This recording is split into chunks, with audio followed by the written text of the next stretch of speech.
Warning, despite the subject matter at the focus of these videos, my reviews are not intended for viewers under the age of 13, so if you're not of age, turn off the video now. Are they gone? Great, let's get to the intro already.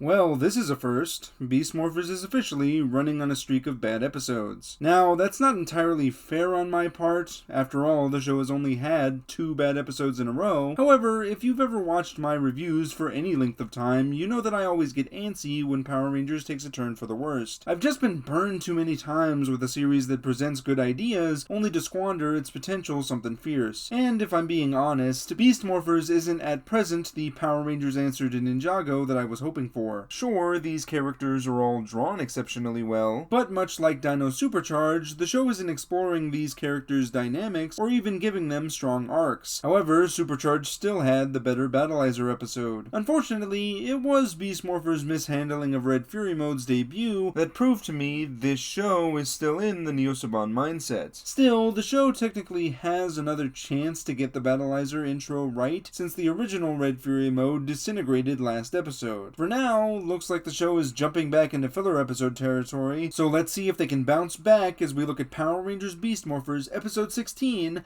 Guerrilla Art. The episode opens with Ravi wishing Nate a good night before taking out a secret art kit and paints a portrait of Roxy, the one who's in a coma.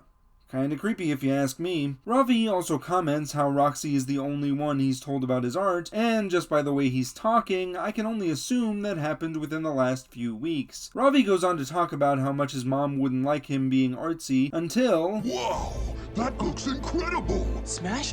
What are you doing here? Well, I thought you might like some... Enter program mode! I'm sorry, buddy. But nobody can know I like to paint. Just gonna delete the last few minutes of your memory.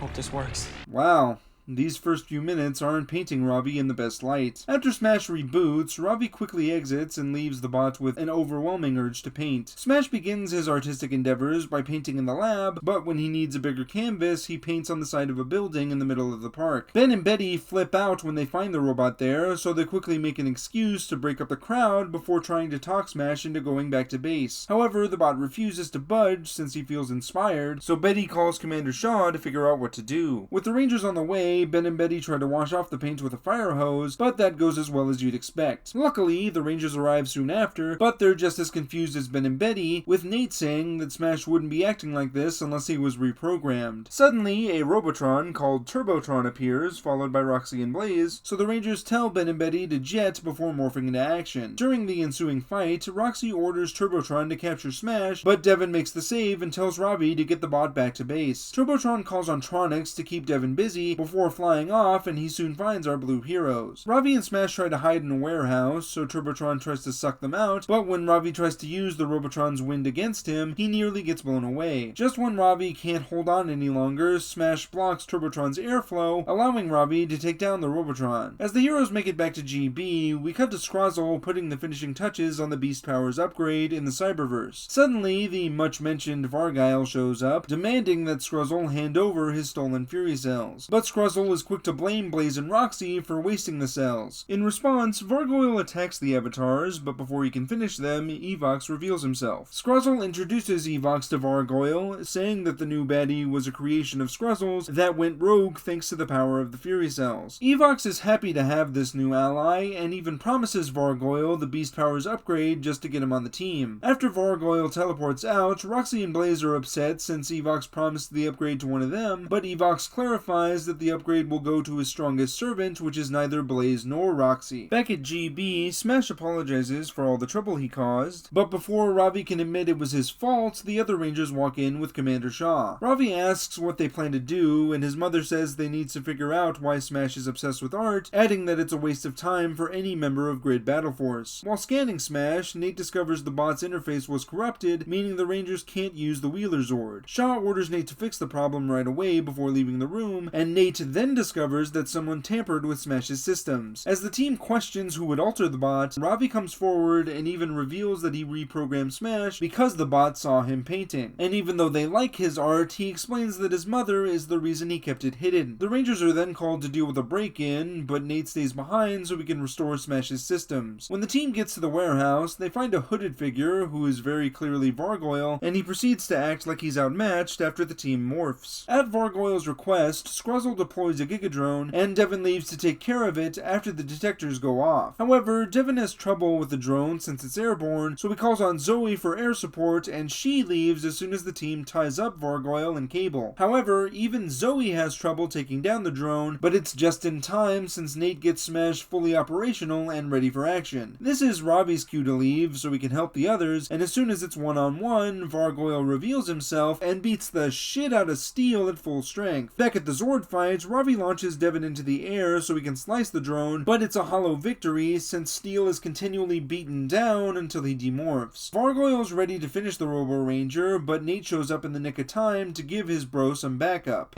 You okay? Yeah, thanks. I just about had him. Enough fun and games. I've got what I need. See you, Silver.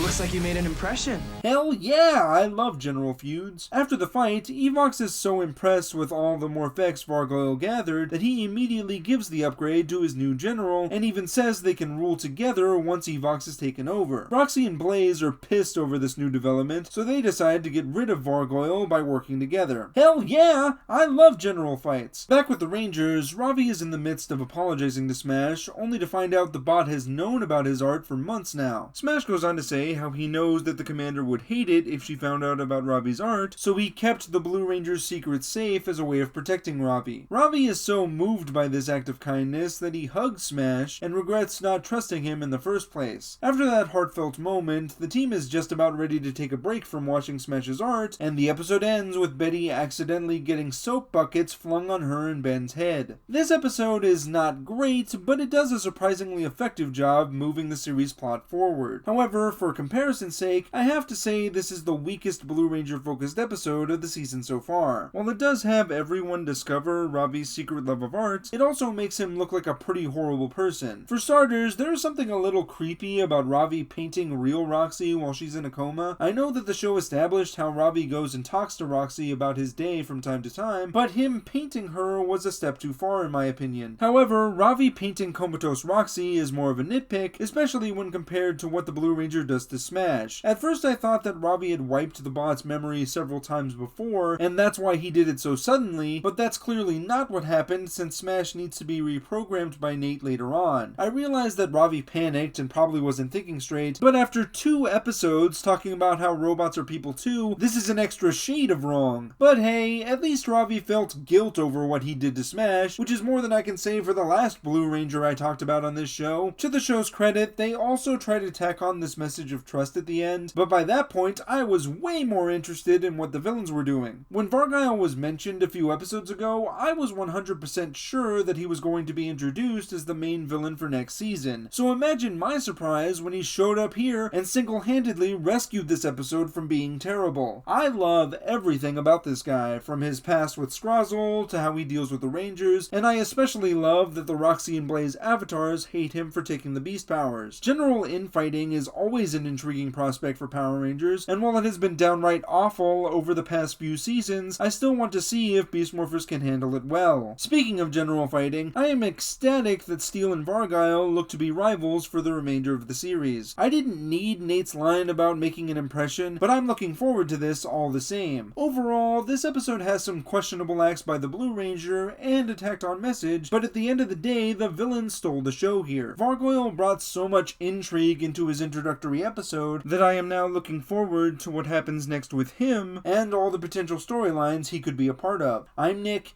aka IronBet1993, and may the power protect you.